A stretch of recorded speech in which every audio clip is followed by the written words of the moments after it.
Le Centre Noachide mondial est ouvert à tous ceux qui s'identifient avec les enseignements du Centre Noachide mondial, qui ne sont pas différents de ce que la tradition talmudique et orale nous enseigne à ce propos, qui est d'accepter les 7 lois noachides comme étant révélées.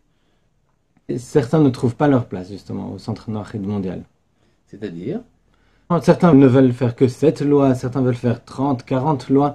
Ils trouvent que le Centre Noachide mondial ne va pas dans ce sens.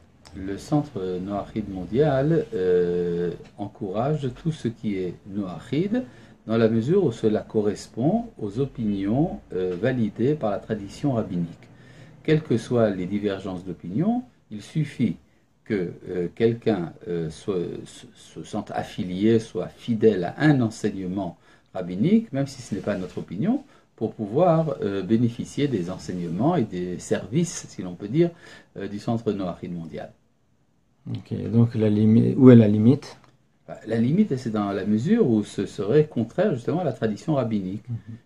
Par exemple, l'idée qu'on pourrait admettre le dogme de la Trinité ou de l'incarnation et quand même être noachide.